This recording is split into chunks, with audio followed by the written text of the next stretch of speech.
Hear ye. This is Naval Action Weekly Update. I'm your host Lars Kjær, and I will try to summarize some of the actions that has been going on the RVR segment of the war server in the past week, and in that I will probably touch a few related subjects, but the primary focus for this video is of course to inform those who haven't been online or those who just simply wants to an update for the actions during the week that has been week 11. First off, a short service announcement. The Diana event has ended, and for those of you who doesn't know, the Diana event is the only real chance to get one of the three ships that are at the moment uncraftable or otherwise unattainable. The Admiral de Ruyter is of course the big prize. It's the third rate with 36, 32 and 42 pounder carronades on the top, I believe.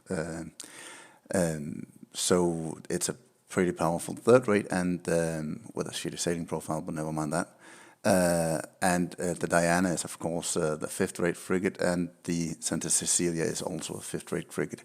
They can only be obtained through either this event, the Diana event, or by gifts from the developers. The current state of RVR, I would like to begin with, is right now still a stalemate between the two most important blocks, the Russians on one side, the Swedes on the other. There has been some gains by the Swedes, primarily against the Danes, but let's go over that in a little bit more detail. If we look at the Spanish-Russian war, there has been basically a stalemate on the north end of Cuba. The Americans have been, if not ousted out of the Bahamas, then almost, and the Americans have suffered a string of defeats down by Guyana, where the French have, for some by some miracle, reinvigorated their navy, and let's go over that as well in a little bit more detail. But currently the state of the server is in sort of a lockdown between the two major factions. They can't really get gains against one another, and then they basically try to hurt the other side by hurting their allies. If we look at a little bit more in-depth, Guyana region, where you can see that there's been a string of port battles. Actually, there's a few arrows that are missing because Cano Araguabisi and Cano Araguava has been switched from the Americans to the French. The French have been able to actually defeat the Americans in a series of battles all the way down to Santo Tome de Gayama, and Santo Tome de Gayama has actually fallen as well, so that leaves Cano Macareo as the only vestige of American power in that region. The French have bit hugely successful, and I'll be the first to say Viva la France. I had not seen that coming. I actually expected the Americans to be a little bit blasé about the French, and either the Americans have underestimated the French, or the French have actually reinvigorated their fleet to the degree where it has to be considered an active player in terms of RVR. On the other side of the Guyana region, you can see that the Dutch have been pounded by the Prussians. The Prussians actually managed to do hostility on the Pampatã region, where they took Pampatã. The exodus of the Snow Clan as well ensured that the Callao and Macareo and Nueva Barcelona ended up as free ports or neutral ports. The Dutch have managed to do hostility on Nueva Barcelona. I believe they've done hostility on Callao as well, but in the long run it doesn't really matter because Cumana has fallen to the Dutch as well as Pampatã. Sorry, not the Dutch, the Prussians as well as Pampatã. So the Prussians are basically taking the aggressions they have out on the teddy bear that are the Dutch, and the Dutch doesn't really have much to do against it. They don't really have the organization nor the power to prevent the Prussians from taking their ports. If we go to the Diana region, you can see that this is probably the most interesting region in terms of RVR, because this is the Swedish campaign for Cartagena, and so far the Swedes have been unable to actually push out of Buena Vista. They managed to take Buena Vista, and the Russians haven't been able to retake Buena Vista. There were a couple of port battles in the weekend as well, And what happened was that the Russians were annihilated at Buena Vista, and the Swedes basically lost at Canaleta as well. I don't recall having seen the screenshots. I don't know how the numbers were, but basically it's a stalemate in the region. But it is probably the most important region right now in terms of RVR, simply because it's the Russians who are on the defensive and the Swedes who are campaigning to take Cartagena, which is an important strategic port. It's a place where you can get Cartagena cork and refits, Cartagena tar, which is used, of course, in the Cartagena cork and refits. And most importantly, it is the Russians' only strategic resource that in some small way negates the effect of the Northern Master Carpenters, which the Swedes, of course, has a privileged access to. So basically this is a key region for the Russians and as such also for the Swedes. If we turn to the Puerto Rico region, you can see that there has been a lot of port battles. It's probably the most important region in terms of, not important, but the most active region in terms of RVR. The Swedes have basically started a campaign of destruction against the Danish nation. The evil empire took Hat Island. They took the settlement with 25, with a privateer fleet of 25 ships, basically purple and gold privateers, a couple of Leguins as well, and their Franken ships basically was no match for the Danish ragtag brigade of ships that we managed to pull together. I probably should, for all intents and purposes, clarify that I'm of course a Dane, so in terms of this RVR development, it's of course clear that it's a little bit difficult for me to remain unbiased, but basically what has been happening is that the Swedes have been on the offensive. The Danes have been managing to get a couple of victories, but it's an uphill struggle, and it's a receding struggle basically. It ensures that the Danes have been pushed back. The settlement was lost, the Spanish town was lost, Road Town was lost, Cold Bay was an uncontested port battle, despite the fact that it's the Swedes who managed to flip the port. Pasai, I think the Danes managed to put one ship into Pasai, but that was basically it. And there has been a lot of port battles in this region. Fort Bay was an attack by the Danes on Fort Bay, but the Swedes screened out the Danes, and the Danes basically annihilated the Swedish screening fleet. The same at Fayaro, I believe, and in general, Hat Island was a loss, but the losses were, if I remember correctly, similar to one another. Spanish Town, the Danes lost 7 redoubtables, I believe, a couple of first rates as well, and the Swedes only lost an emplaceable. That was probably the one huge loss that the Danes have experienced in this war. The settlement I don't really count because there's no real counter to the Franken ships at the moment for the shallow water ships. Road Town was a strategic loss, but a tactical indecisive battle. You didn't see that many kills on either side. Guayama is a strange port because it was flipped in the US time zone and would probably have been a Swedish win if the Swedes had managed to sail on time and had managed to calculate the BR. It's a glaring issue that probably shows an indication of a weakness on the Swedish part. Their nighttime fleet simply isn't up to par. Ponce was an attempt by the Russians to take Ponce. It failed. I haven't seen a screenshot from it, so I don't really know how the losses were, but in general, it has been a losing battle for the Danes in terms of the ports. But since the Danes don't really have a crafting port, it hasn't really had that much of an importance, especially not since the redoubtables have been introduced to the game. If you look at the screenshots from the Danish battles, they have basically only put up the redoubtables as the ship of choice in the port battles, and the Swedes comes in Bucentors. That is, of course, an indication of the strength between the two sides. The Swedes doesn't have. They don't need to put up the redoubtables, and in order to minimize their own losses, they put up the Bucentors, whereas the Danes, since they don't have a crafting port, and probably since they're conserving their strength for major battles at a later point.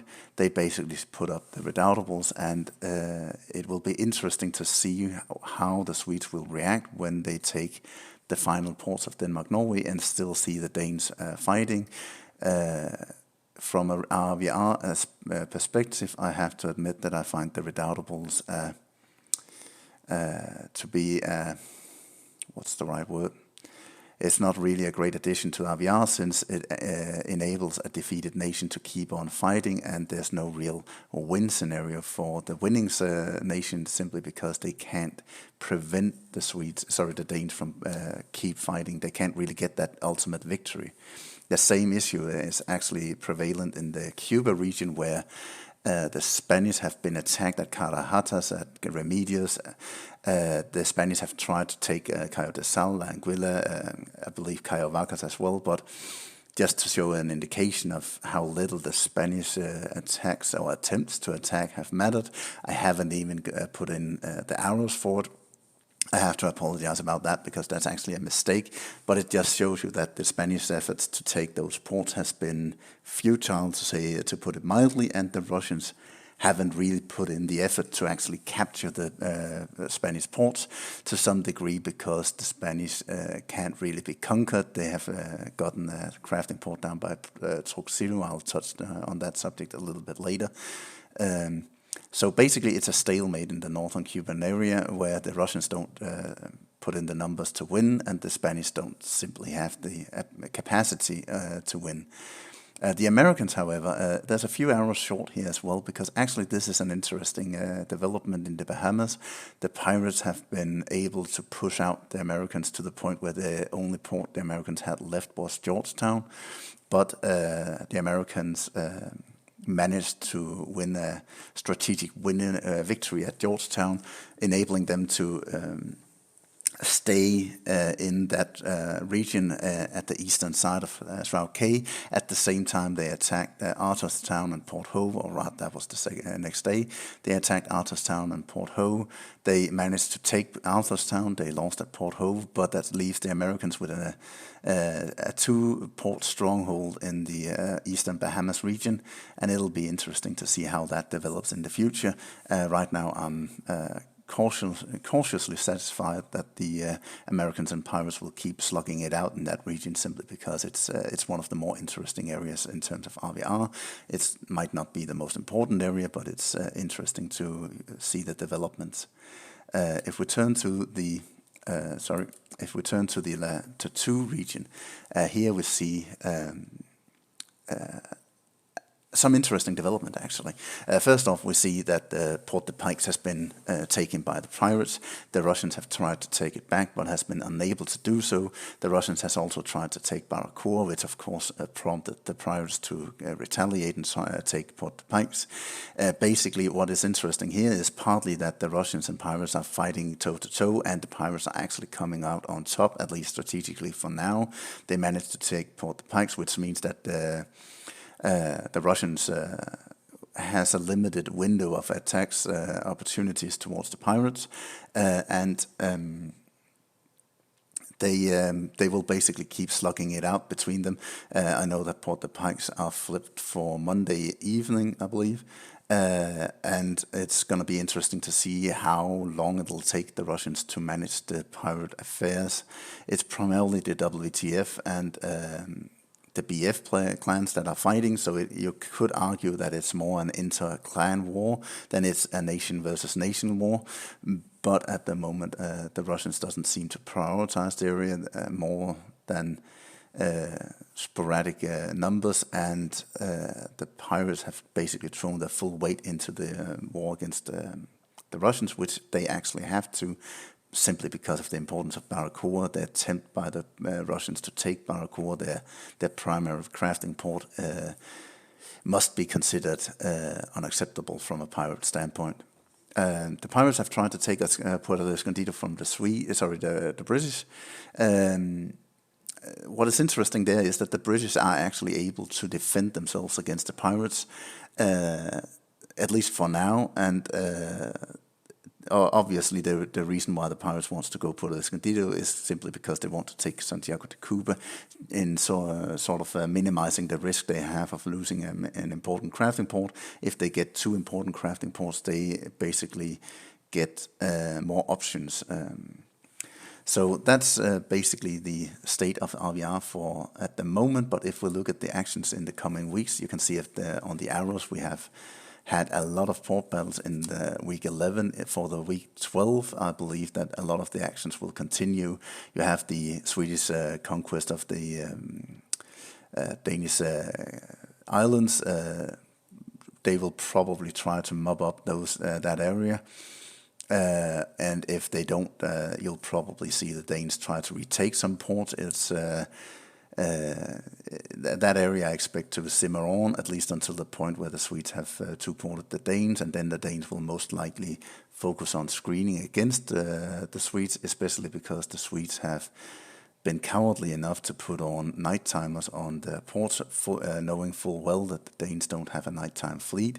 It comes with a bit of risk, as I said, since the Swedish American fleet is really the WO and Borg clans. Borg, I have no idea how they do in RVR, but I know that the WO clan doesn't really hold together against a European time fleet, which showcases the lack of quality in the Swedish nighttime fleet. The WO clan has such a limited grasp of RVR right now that they can't even calculate the BR of a port battle. It's basically incompetence and taken to a whole new level. If you look at the Gaya region, what I would expect is that the French will mob up the American port. They will at least try to take the American port, and what will be interesting is to see how the Americans will react. Will they vacate the area entirely? They will always have a venue of attack from Guayana, or will they accept their losses and move on and focus their war on the Bahamas region? That's an interesting development. Another interesting development in that region is how far will the Prussians push the Dutch. One thing that surprised me for the end of week 11 was that the Dutch have actually switched alliance partners. They went from the Swedes to the Russians. They've started to screen for the Russians.